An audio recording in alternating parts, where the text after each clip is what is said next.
Hi යාළුවනේ කොහොමද ඉතින් අද මම ගෙනා වීඩියෝ ගොඩක් වටින වීඩියෝ එකක්. කොහොමද හෙඩ්ෂොට් ගහන්න කියලා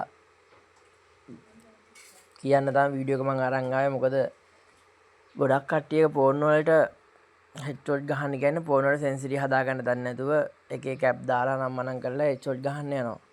අන්තිමට මොකද වෙන්නේ? අපේ account එකම තමයි බෑන්ඩ් වෙන්නේ. බෑන්ඩ් වුණාමත් ඒක ගන්න කාලයක් යනවා. සමහරක් ඒවා ගන්නත් බෑ. එහෙම නෙමෙයි. අපේ ගරීන එකෙන්ම අපිට දීලා තියෙනවනේ සෙන්සිටිව්. අපිට පුළුවන් ඒ වලින් අපිට හරියන විදියට හෙඩ්ෂොට් ගහන විදියට හදාගන්න. ඒකට පොඩි ක්ලික් වගේක් තමයි කරන් තියෙන්නේ. ඒක කරගත්තා නම් හෙඩ්ෂොට් කියන්නේ නිකන් වගේ තමයි. එතකොට අර අපිට කවුරු බොට්ටු කියලා කතා කරන්නේ නැහනේ. අන්න ඒ වගේ තමයි. දැන් ඉස්සර බොට්ටු කියන අයියලත් මෙහෙම තමයි සෙල්ලම් කරේ. දැන් පොඩ්ඩක් බලන්නකෝ මේ සෙන්සිටිව් ටික පොඩ්ඩක්. මේ සෙන්සිටිව් වලට ගියාට පස්සේ මෙන්න මේ වගේ තමයි හදාගන්න ඕනේ. පේනවනේ මගේ තියෙන සෙන්සිටිව් වලටම මේ සෙන්සිටිව් ඒ විදිහටම හදාගන්න පුළුවන් කට්ටිය හදාගන්න. වීඩියෝ එක ස්පීඩ් වගේ නම් පොඩ්ඩක් අර රිවිව් කරලා බල පොඩ්ඩක් හදාගන්න ඕනේ. මේක හරියනවා විවෝ වලට Huawei වලට නම් දැන් ගොඩක් අර එක එක සිස්ටම් ඇවිල්ලා තියෙන්නේ. ඒ Huawei වලට මේක සෙන්සිටිව් එක හරියනවා. හැබැයි 90%ක්ම වැඩ කරනවා විවෝ වලට නම්.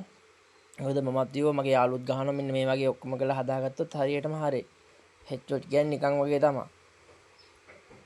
මේ තීන ඉදෙනම් බල්ලා හදාගන්න එතකොලගේ අර ෆෝන් එකට ක්වොලිටි විදිහට ඔයගොල්ලෝ ඒ කියන්නේ අර ට්‍රැෆික් ඒව මුකුත් වෙනස් කරන්න ඕනේ නැහැ. අනිත් ඒවා විතරයි මේ බලාගන්න මේ විදිහටම තමයි දාගත්තා නම් අපිට නිකන් වගේ හෙඩ්ෂොට් ගහන්න පුළුවන් ප්‍රෝ අයිලා වගේ. ඉතින් යාළුවනේ වීඩියෝ එක හොඳයි නම් ලයික් එකක් දාලා සබ්ස්ක්‍රයිබ් පාරකුත් කරන්න. channel එක ඉස්සරහට පොඩක් අරන් එන්න සබ්ස්ක්‍රයිබ් කරලා දාලා පොඩි සබ් එකකුත් දෙන්න. හැමෝටම එනම් බුස්සන්නයි ආනවත මේ වගේ වීඩියෝ එකකින් හම්බෙමු.